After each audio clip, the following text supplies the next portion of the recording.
Selamat datang kembali di pembahasan mendalam kita. Kali ini kita akan menyelami sebuah konsep yang sangat fundamental ya dalam cara kita berinteraksi. Rapport atau hubungan baik. Betul sekali. Rapport. Sumber kita dari buku Rapport, karya Emily dan Lawrence Allison ya. Iya, benar. Mereka ini sepasang psikolog, pengalamannya udah puluhan tahun meneliti dan menerapkan prinsip ini. Kita akan lihat gimana membangun koneksi, bahkan dalam situasi yang paling nggak terduga atau menegangkan, bisa jadi kunci sukses komunikasi. Menarik. Jadi fokusnya ke membangun koneksi itu ya, dalam berbagai situasi. Tepat. Misi kita di sini adalah untuk benar-benar memahami mengapa raport ini begitu krusial. Dan gimana pengalaman-pengalaman nyata, beberapa di antaranya cukup ekstrim, nanti kita dengar, mengajarkan kita inti dari konsep ini. Oke, siap. Mari kita langsung lompat ke sebuah kisah nyata yang, wah, kuat banget dampaknya. Ini dari Emily Allison sendiri, salah satu penulisnya. Oke, gimana ceritanya? Coba bayangkan ya, tahun 1996, Emily waktu itu usianya baru 22 tahun. Masih muda sekali ya? Ya, dia kerja sebagai petugas perawatan di sebuah rumah sakit jiwa yang tingkat keamanannya tinggi. Nah, suatu hari, dia ada di dalam lift. Liftnya sempit, terus dia bareng 4 pasien pria. Wah, berempat. Dengan pasien? Iya, dan semuanya ini punya catatan kekerasan serius dan masalah kesehatan mental yang kompleks. Ada Will, ini pelaku 5 perkosaan brutal.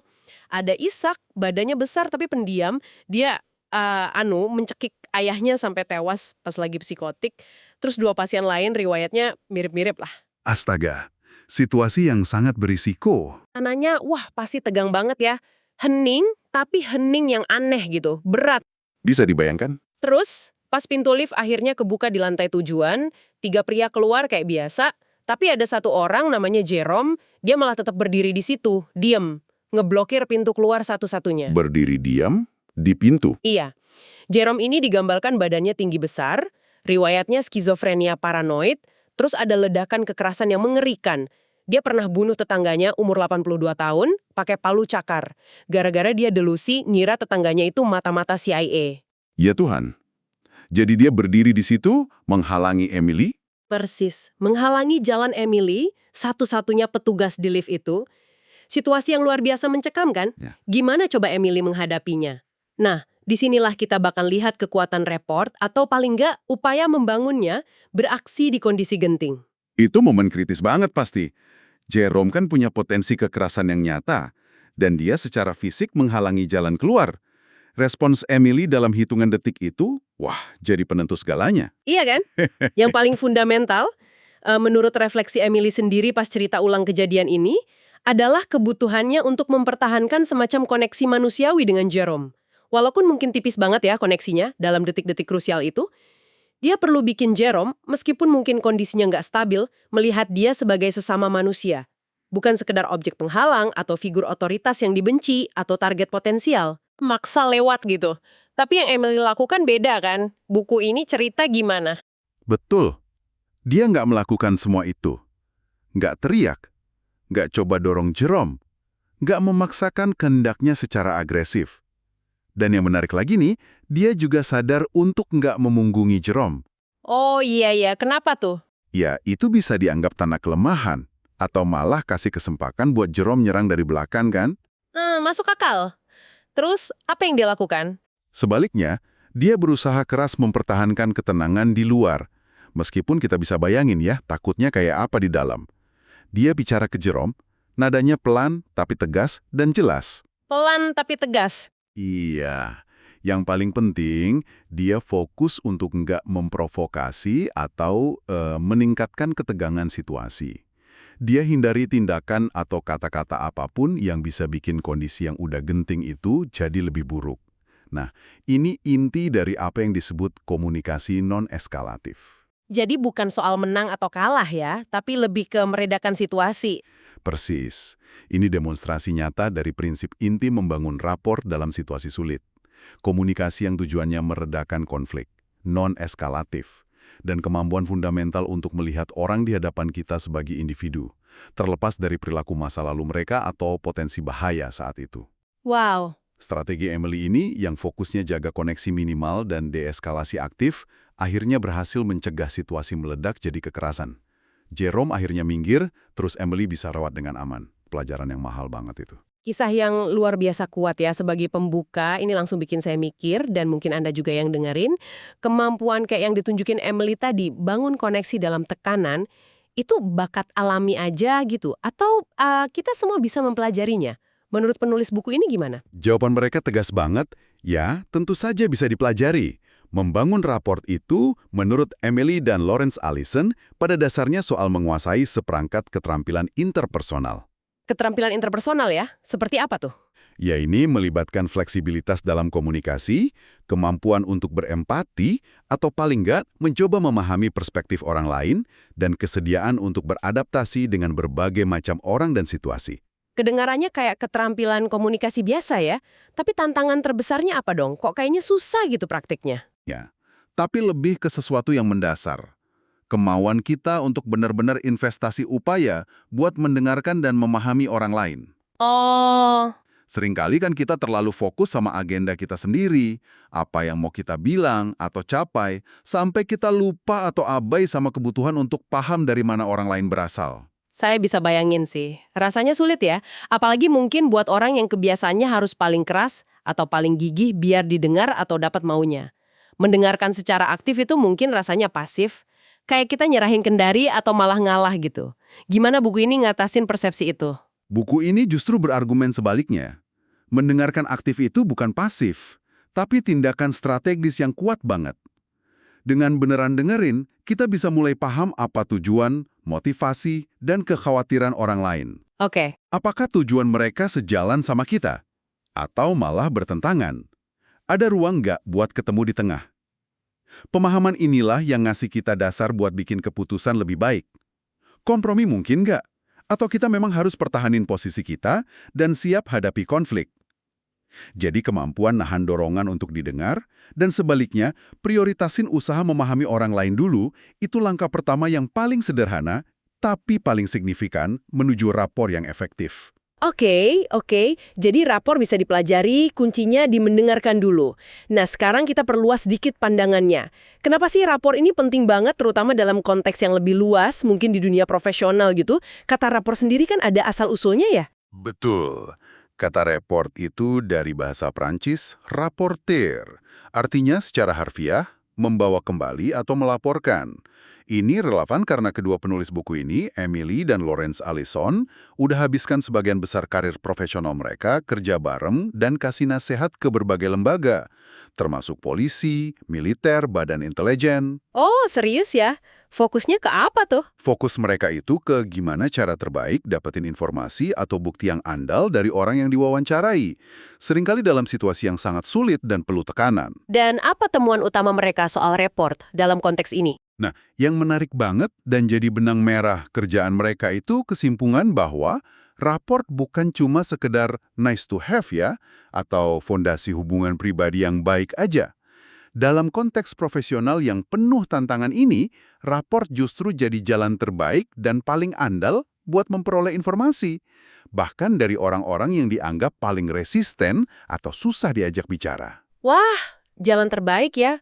Ini beda banget dong sama gambaran populer yang sering kita lihat di film atau bahkan kadang tersirat di omongan politisi gitu. Beda jauh. Maksudnya, gambaran kalau cara bikin orang ngomong itu ya dengan paksaan, ancaman gitu. Tepat. Gambaran bahwa jawaban untuk dapetin informasi itu lewat ancaman, kekerasan fisik, atau teknik interogasi paksa kayak waterboarding. Pengalaman dan riset ekstensif penulis buku ini nunjukin kalau pendekatan kayak gitu justru kontraproduktif.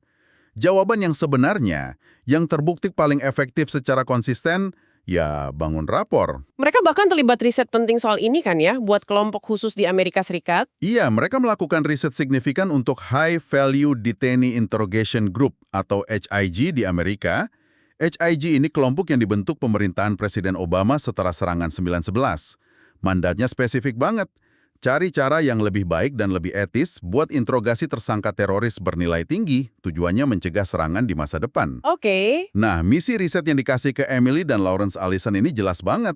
cari alternatif yang terbukti efektif, selain penyiksaan dan metode pemaksaan. Ini pasti nyambung ya sama kontroversi seputar teknik interogasi pasca 911 itu. Tentu saja.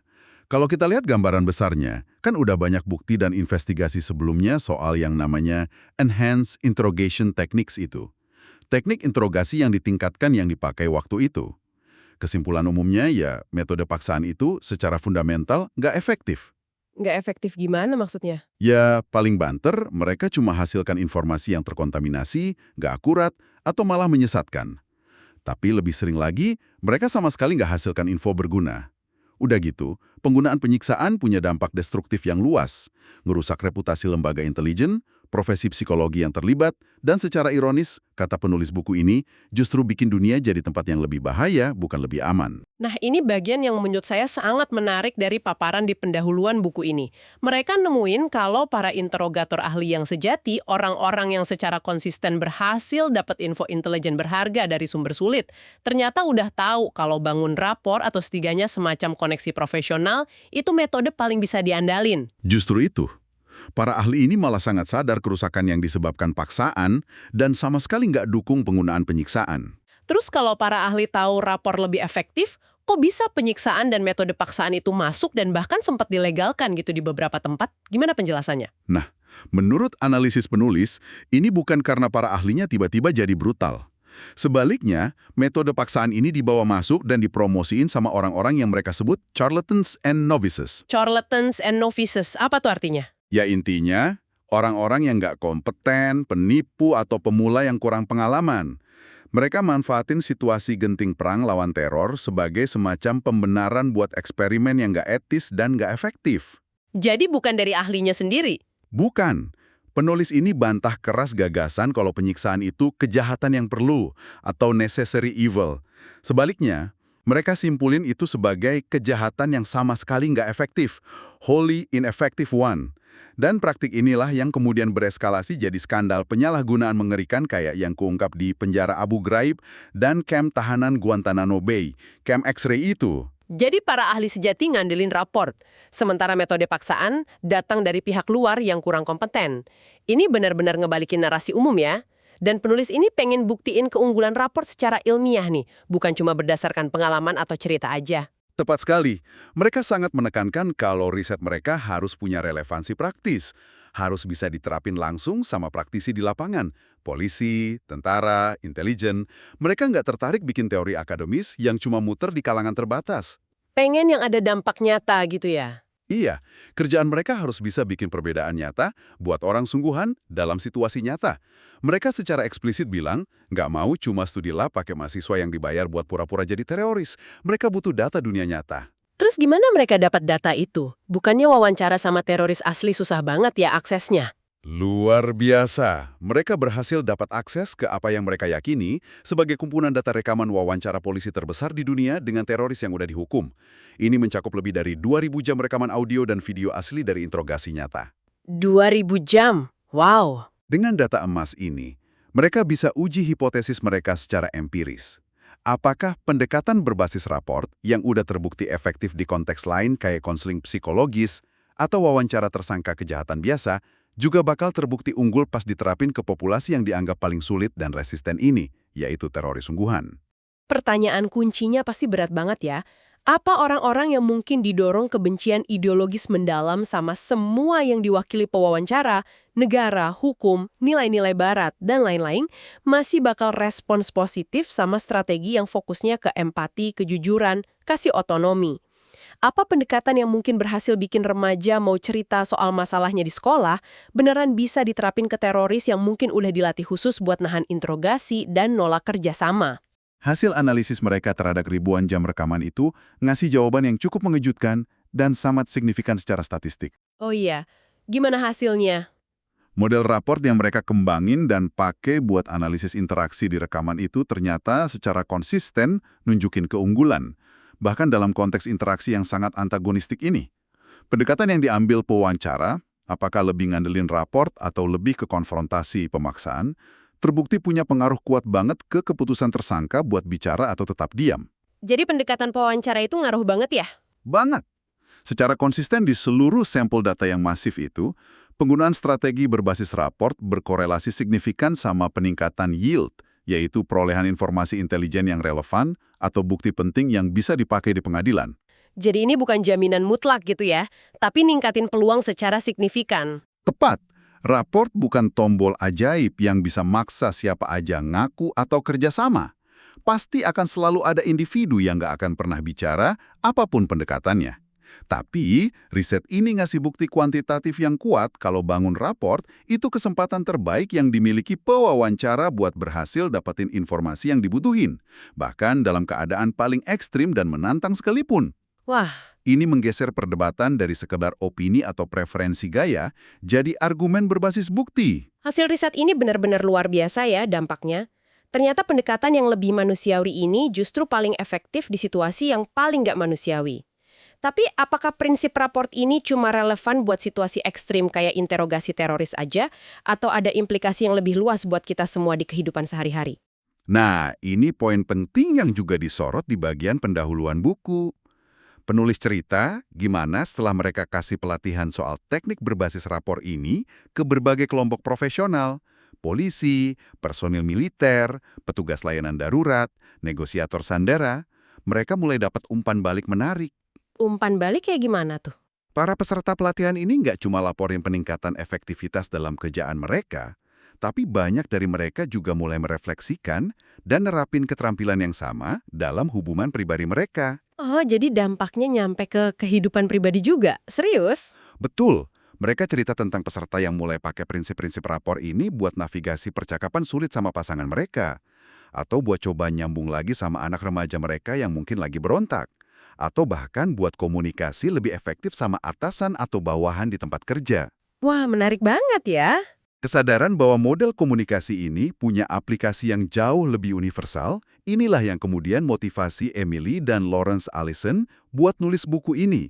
Tujuannya bawa prinsip-prinsip raport ke halayak yang lebih luas di luar lingkaran profesional khusus. Keren banget gimana keterampilan dari dunia high stakes ternyata bisa diterapin di ruang keluarga atau kantor. Apa ada kerangka kerja sederhana yang mereka tawarin buat mahamin ini? Saya ingat di outline ada singgungan soal analogi hewan gitu. Ya, sekilas disebutin sih, nanti di bagian lain buku ini, mereka bakal kenalin sebuah kerangka kerja buat bantu kita pahami berbagai gaya komunikasi pakai analogi hewan yang gampang diingat. Misalnya, ada gaya T-Rex yang cenderung konfrontatif dan dominasi. T-Rex ya, galak dong. Iya. Terus ada mouse atau tikus yang cenderung menghindar atau ngalah, lion atau singa yang fokus ke kontrol dan arahan, sama monkey atau monyet yang lebih utamain kerjasama dan kolaborasi. Oh, oke. Macam-macam ya. Mengenali gaya-gaya ini di diri sendiri dan orang lain bisa bantu kita adaptasi dan bangun raport lebih efektif, tapi itu nanti dibahas lebih dalam. Oke. Jadi ada alat bantu visual buat memahaminya nanti. Tapi balik ke kekuatan raport itu sendiri, ada contoh lain nggak yang menonjol dari pengalaman mereka? Ada satu anekdot lagi yang kuat banget yang mereka bagi. Ini nunjukin kekuatan raport bahkan pas hampir nggak ada kata-kata yang keucap. Mereka cerita kasus seorang napi yang dihukum karena kejahatan sangat serius. Selama sesi wawancara formal yang direkam, napi ini benar-benar diem, bunggam, nggak ngucapin sepatah kata pun yang relevan. Diam aja gitu, selama wawancara. Ya, tapi setelah sesi resmi selesai dan alat rekam dimatiin, dalam interaksi yang lebih informal, napi ini tiba-tiba minta peta area tertentu. Terus, dia cuma ambil pulpen dan lingkarin 3 lokasi di peta itu. Udah, gitu aja, tanpa penjelasan. Terus apa yang terjadi di lokasi itu? Ditemuin sesuatu? Polisi kemudian selidiki 3 lokasi yang ditandain itu. Dan di tiap lokasi, mereka nemuin jenazah korban pembunuhan yang sebelumnya belum keungkap. Yang ternyata, ya korban dari napi itu. Ya ampun, kok bisa dia ngasih tahu gitu? Spekulasi dari pihak berwenang sih, napi ini, meskipun nggak mau kerja sama formal, milih buat kasih info krusial ini kemungkinan karena ada semacam rasa hormat atau pengakuan terhadap prinsip tertentu. Mungkin semacam kode etik dalam perangnya sendiri ya, kayak mengembalikan jasad ke keluarga. Menarik sekali. Intinya, dia kan nggak punya kewajiban hukum buat bilang atau lakuin apapun saat itu. Tapi, dia milih melakukannya. Penulis ngaitin ini sama kemungkinan adanya hubungan baik atau raport minimal yang berhasil dibangun pewawancara selama interaksi. yang bikin dia bisa bikin pilihan itu. Jadi raport itu bisa bekerja di level yang sangat dalam ya? Ini nunjukin betapa pendekatan interpersonal yang fokus ke koneksi, rasa hormat, dan pemahaman, ini kayaknya nyentuh sesuatu yang mendasar banget.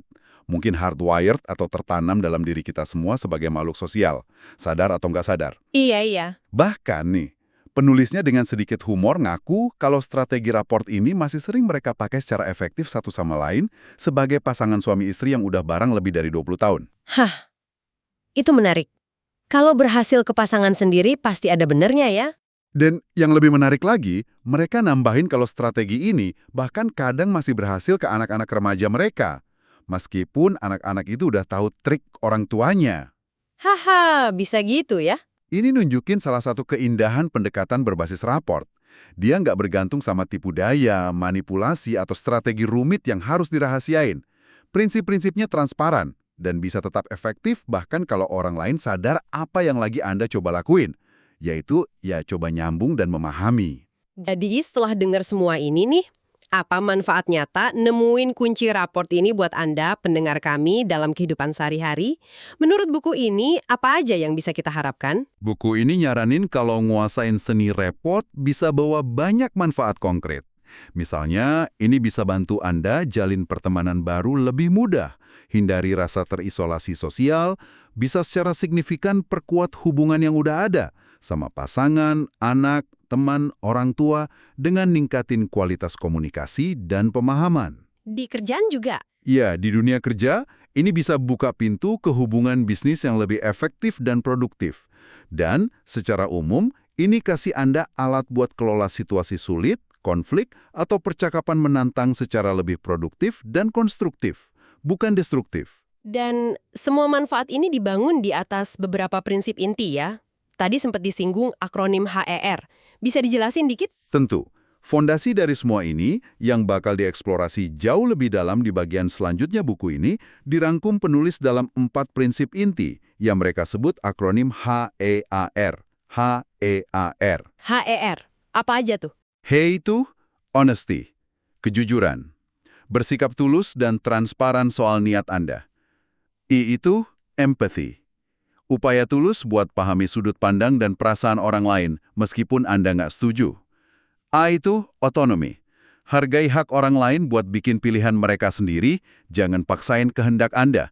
Dan R itu reflection, secara aktif dengerin dan refleksiin balik apa yang Anda dengar buat mastiin pemahaman akurat dan nunjukin kalau Anda beneran perhatiin.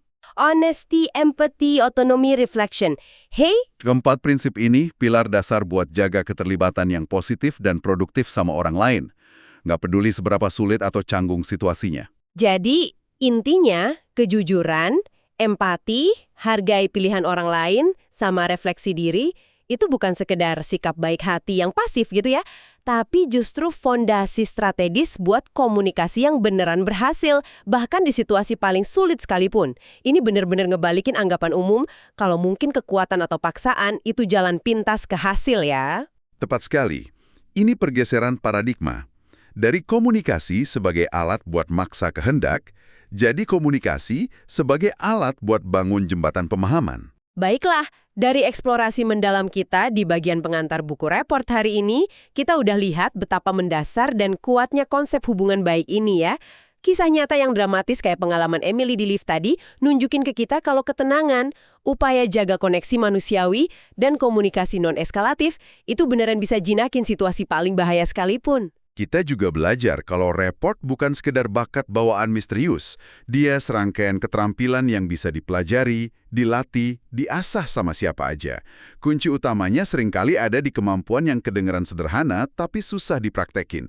Kemampuan buat beneran mendengarkan dan usaha memahami orang lain sebelum kita didorong keinginan sendiri buat ngomong atau maksain agenda kita. Ya, mendengarkan itu kuncinya. Dan yang paling mengejutkan mungkin, bukti ilmiah yang nunjukin kalau pendekatan ini krusial dan lebih efektif daripada paksaan. Nggak cuma di hubungan pribadi kita sehari-hari, tapi juga di konteks profesional paling ekstrim dan menantang, kayak interogasi teroris tadi. Semua ini bawa kita ke sebuah pemikiran akhir nih, untuk Anda bawa pulang dan renungkan. Mengingat betapa fundamentalnya peran mendengarkan sebelum berbicara, dalam bangun rapor yang efektif, coba pikirkan deh.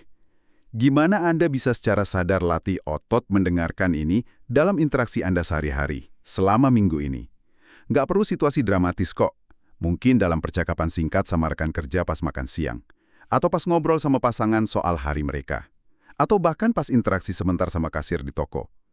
Apa satu langkah kecil yang bisa Anda ambil buat secara sengaja lebih fokus pada usaha memahami perspektif orang lain dulu sebelum Anda lompat buat nyampein maksud atau pendapat Anda sendiri?